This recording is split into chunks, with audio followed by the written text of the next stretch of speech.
Hi everyone, this is Sandy. Welcome back to Easy Cooking. As you can see, today's video is another Halloween video. The second video in this series is going to be a delicious dessert. I'm going to be showing you how to make apple sauce brownies. They are really easy to make, super delicious, and we're going to be decorating them like if they were tombs. So they are perfect for the party. The preparation time and the cooking time combined is going to be about 30 minutes, and then the decoration time is going to be about 10 to 15 minutes.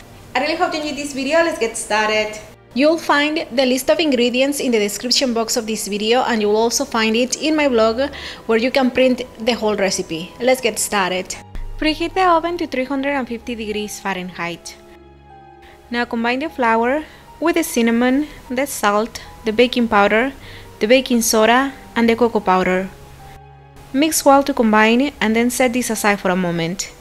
Now, in an electric mixer, stir the butter with the brown sugar and also adding the eggs one at a time and mixing each egg for at least 30 seconds before adding the next one. So after the eggs are well beaten, now adding the vanilla extract and also adding the apple sauce. Continue to stir for a minute just to combine everything together really well. As you can see, I'm mixing on medium-low speed just to combine everything together.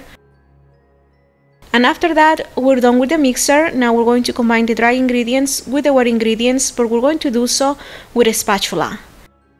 So now we're going to sift the flour mixture onto the wet ingredients. And then after that, with a spatula, we're going to combine them together.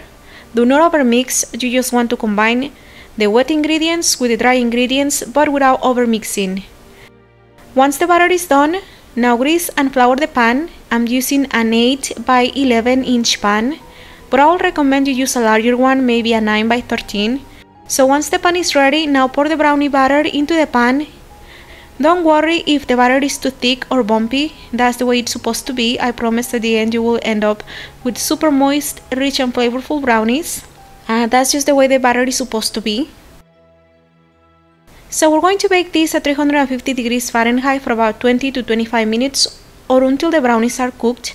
Do not overbake them. You will know the brownies are done when you insert a toothpick right in the middle and it comes out with a little bit of breadcrumbs.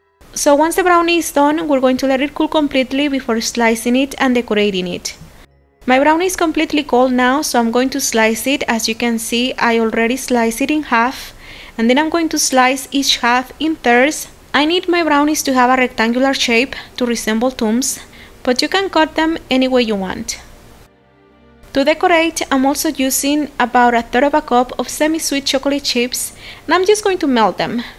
I'm going to place them in the microwave for about 30 seconds, and then stir, then place them back in the microwave for another 30 seconds, or until they are completely melted. For decoration, I'm also using these white chocolate skeletons. I bought the skeleton mold at Michael's for 99 cents.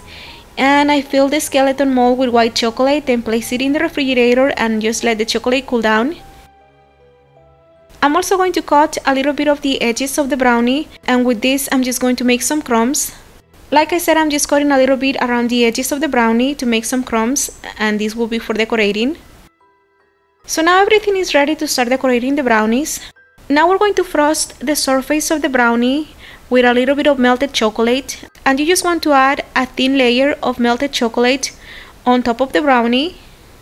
It doesn't have to be perfect at all, you won't even see it. The chocolate will just act like a glue to keep the skeleton and the crumbs in place. And once all the brownies are frosted with the melted chocolate, now we're going to decorate them with the skeletons. You can place the skeletons any way you want, just be creative. You want the skeletons to look like if they are trying to get out of the tomb.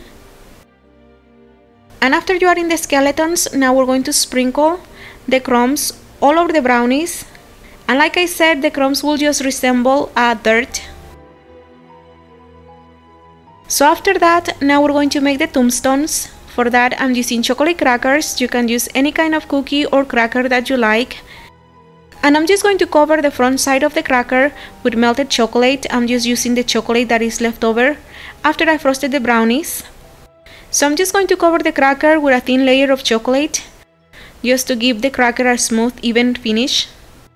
And after that, I'm going to decorate the tombstone with white melted chocolate. You can add whatever you want, you can write whatever you want, you can make a cross, you can add some flowers or do whatever you want, and that's about it.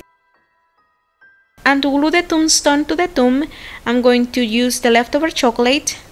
Just add a generous amount of melted chocolate to the bottom half of the tombstone and then press it against the brownie. And the melted chocolate will act as glue to keep the tombstone in place. And that's about it. The spooky brownies are ready. They are perfect for the party. Enjoy!